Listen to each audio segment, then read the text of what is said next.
Okay, you want to buy a nuclear power plant, and you're probably assuming this is the most expensive purchase a human being can make. A machine that splits atoms and guarded like a military base, priced like a small country.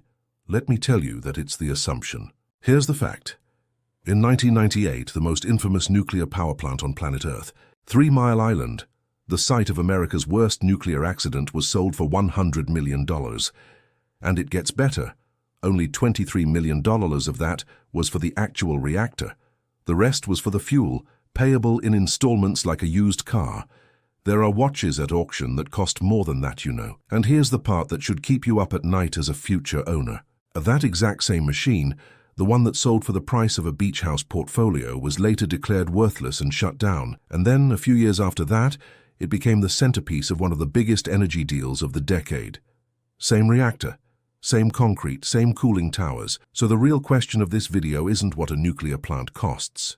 It's why the same plant can be worth nothing on a Tuesday and billions on a Friday, and what exactly changed in between. I'll give a spoiler at this moment. It was never the reactor. Let's start with your shopping options, because there are exactly 3 ways to get your hands on one of these, and they are not created equal. By the way, if you're taking notes on how to buy billion-dollar machines for the price of a garage, that's literally what this channel does for you. Subscribing costs you exactly $0, which, as you're about to learn, is the only thing in the nuclear business that does. So hit that bell icon to get more stupid rich maths for your businesses. Let's go back to the options. Option 1 is to build a new one. Don't do it, but let's talk about it anyway because you need to understand why the used market exists. The last 2 reactors built from scratch in America are Vogtle Units 3 and 4 in Georgia. When construction started, the budget was $14 billion. A big number, sure, but you're a serious buyer and you have the money to spend. Then the design kept changing while the concrete was already being poured. Then the contractor, Westinghouse, went bankrupt in the middle of the job. Then the schedule slipped. Month after month for 7 straight years. By the time the second reactor finally switched on in 2024, the total bill had reached roughly $35 billion. That's not a cost overrun. That's the original budget, plus another Vogtle, plus change. And this isn't bad luck. A study published in Energy Policy looked at construction costs across the entire global nuclear fleet and found that in the US, this is simply what happens. The industry forgot how to build these things for 30 years, and relearning cost Georgia's electricity customers a surcharge on every monthly bill before the plant produced a single watt. And in case you're thinking this is a uniquely American disease, that you'll just build yours somewhere civilized, look at Britain. The French state utility EDF is currently building Hinkley Point C in Somerset, and the cost estimate has crept up, revision after revision, toward $46 billion. The reactors were once supposed to cook Christmas turkeys in 2017. The current hope is sometime around 2030. Different country, different design, different engineers, but with identical outcome, you know. Building a nuclear plant in the West today is less a construction project and more a slow-motion donation to the concrete industry. So no, you're not building. Surely you will go for the other option, right? Okay, the option 2 is that you can buy a used one. Now we're talking because the used reactor market has produced some of the most absurd price tags in the history of capitalism. Go back to the late 1990s. America deregulates its electricity markets, and suddenly the old utility companies are terrified. They own these giant atomic machines. They don't know if the machines can compete in an open market, and they want out. It's a fire sale, and almost nobody's bidding. That's the moment a company called Amagen, which would later fold into Exelon, and eventually into Constellation Energy. You should remember that name because we'll catch it later. Now walk onto the lot and start buying reactors the way you'd buy furniture from a divorce sale. 3 Mile Island Unit 1 for that famous $100 million. And then in 2000, the Oyster Creek plant in New Jersey, a fully functioning, fully licensed commercial reactor for $10 million. $10 million. People have paid more for a parking spot's worth of art at Sotheby's. The sellers thought they were dumping toxic assets. The buyers understood something the sellers didn't, and that something is the entire secret of this business. But before we get to the secret, here's the bill for your first day of ownership, because a nuclear plant is the only bargain on Earth that comes with its own standing army. The moment the license transfers to your name, you inherit a workforce of around 600 people, reactor operators, who trained longer than surgeons, health physicists, chemists, welders certified to standards that would make an aerospace engineer sweat. None of them are optional. It's the regulator which decides your minimum staffing, not you. Then there's security. Your plant is legally required to maintain its own private paramilitary force. Actual armed guards, actual assault rifles, actual watchtowers. And here's the detail almost nobody outside the industry knows. Every few years, the Nuclear Regulatory Commission hires a professional squad of mock attackers to assault your plant at night for real, with laser tag weapons and commando tactics, and your guards have to win. It's called a force-on-force exercise. If your team loses the war game, you don't get a stern letter. You get findings, federal scrutiny, and a very expensive year. And for the privilege of all this oversight, you also pay the NRC an annual fee of roughly $5 million per reactor. You are billed for your own policing, like a nightclub forced to hire the officers who raid it. Add it all up, and simply keeping a nuclear plant, licensed, staffed, and guarded, runs you a few $100 million a year before you've sold a single electron. Which raises the obvious question, why would anyone sign up for this? Let's open the machine up. Here's how a nuclear plant actually makes money, and I promise it's simpler than you think. A reactor does exactly one thing. It produces electricity constantly, at a volume almost nothing else on Earth can match. The average American nuclear plant runs at over 90% capacity, meaning it's producing at full power essentially every hour of every day of the year. No sunset, no wind dying down, no waiting for a coal train. It just runs, you know. Your 800-megawatt reactor pumps out enough electricity every single year to power a city the size of Philadelphia, and it does it while you sleep. And here's the strange part of the cost structure. In a gas plant, fuel is most of your expense. Gas prices go up and you are surely going to bleed. In a nuclear plant, the uranium fuel is a rounding error, a small fraction of your costs. I mean, almost everything you spend is fixed. The engineers, the security force, the maintenance, the regulatory fees, you pay all of it, whether you sell your electricity for a fortune or give it away. Which means a nuclear plant is a very specific kind of financial animal. Above a certain electricity price, it's a money printer that runs 24 hours a day. Below that price, it's a money furnace that also runs 24 hours a day. There is no dial to turn down. There is no, let's run half the plant this quarter. The machine is all or nothing, and the electricity price decides which one you get. And you, dear owner, do not control the electricity price, which brings us back to 3 Mile Island because that plant lived both lives. Through the 2000s, it was the money printer. Electricity prices were healthy, the plant ran beautifully, and this is the irony nobody mentions. Unit 1 was statistically one of the safest and most reliable reactors in the country. The accident in 1979 happened at Unit 2, which was at the next door. Unit 1 just kept quietly printing. Then, around 2010, American drillers figured out fracking, and the country was suddenly drowning in cheap natural gas. Wholesale electricity prices collapsed, and that all-or-nothing cost structure flipped from asset to death sentence. The plant that had been bought for $100 million was now losing tens of millions a year with no way to cut costs because you cannot fire the security force at a nuclear facility and you cannot skip the maintenance. In September 2019, the owners did the only rational thing. They just shut it down. 20 years of license left on the machine, and they turned the key and walked away. The local news ran the obituary. 600 jobs were gone, and the most famous nuclear plant in America was dead just because from cheap gas. Now, at that exact moment in 2019, another company was staring at the exact same math on 2 of its own dying reactors in Ohio. And instead of shutting them down, First Energy chose a different strategy.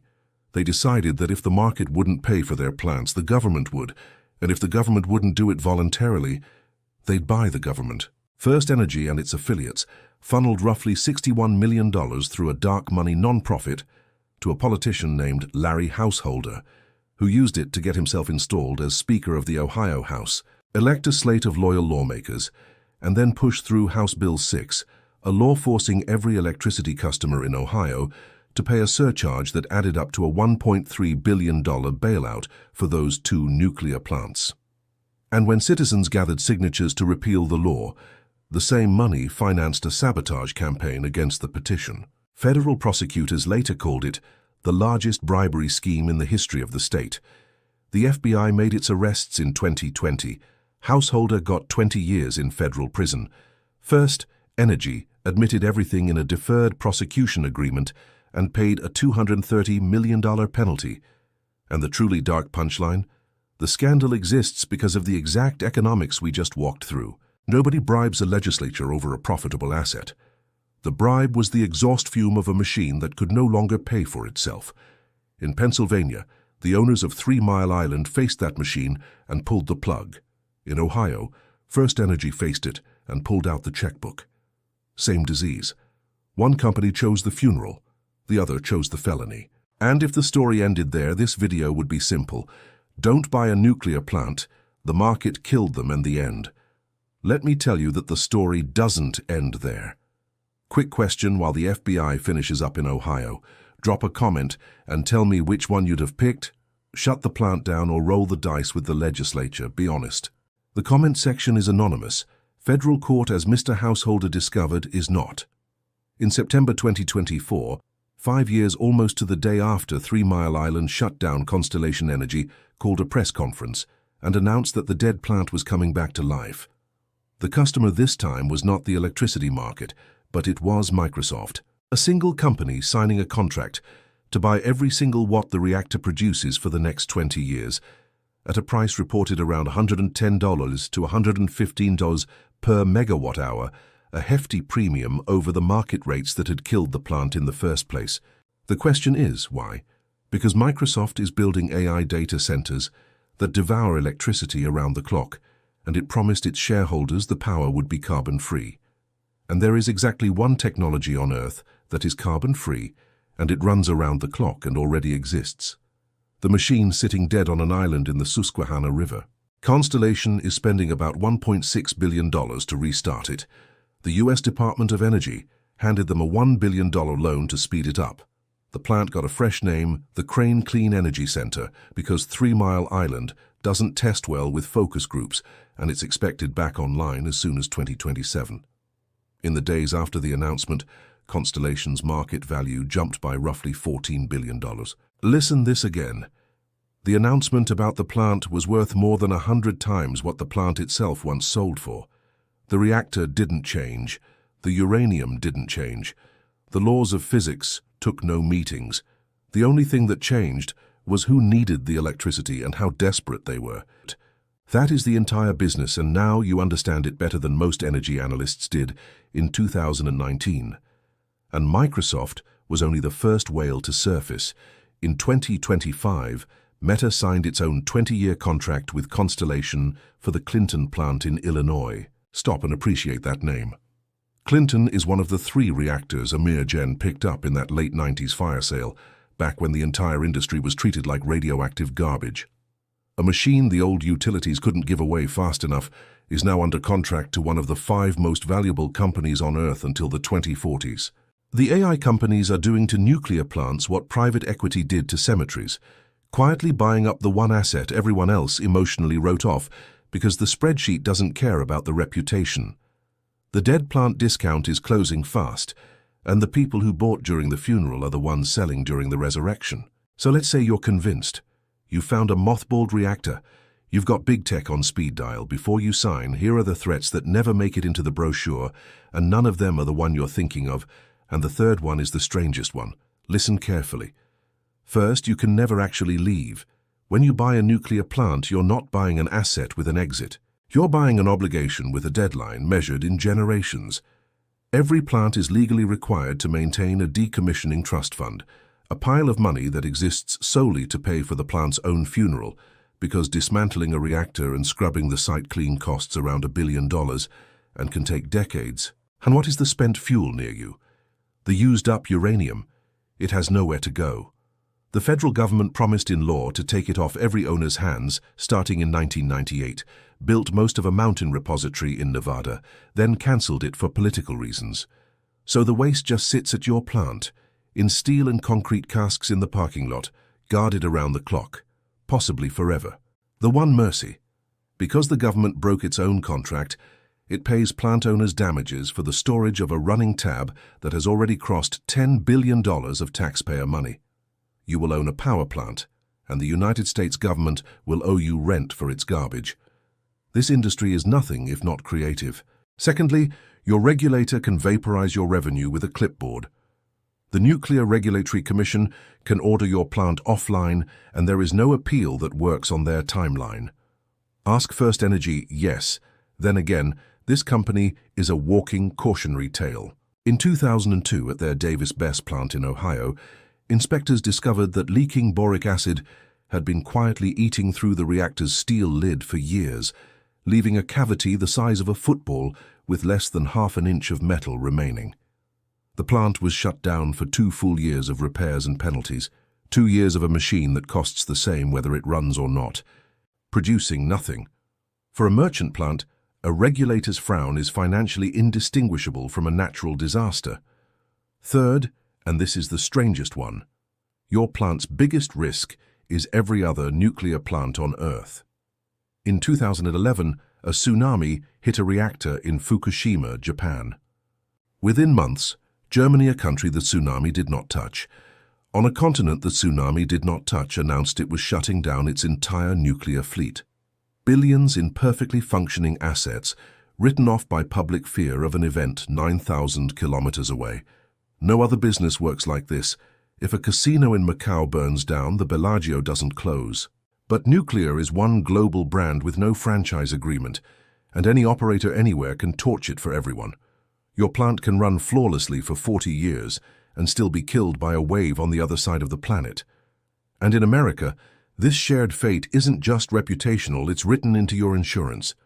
Under a law called the Price-Anderson Act, every reactor owner in the country is jointly on the hook for everyone else's catastrophe. If any plant in the US has a major accident, you personally owe a retrospective premium of up to roughly $165 million per reactor you own into a collective damages pool. You read that correctly. The clumsiest operator in the country holds a partial mortgage on your balance sheet. In this industry, you don't just compete with the other owners, you co-sign for them.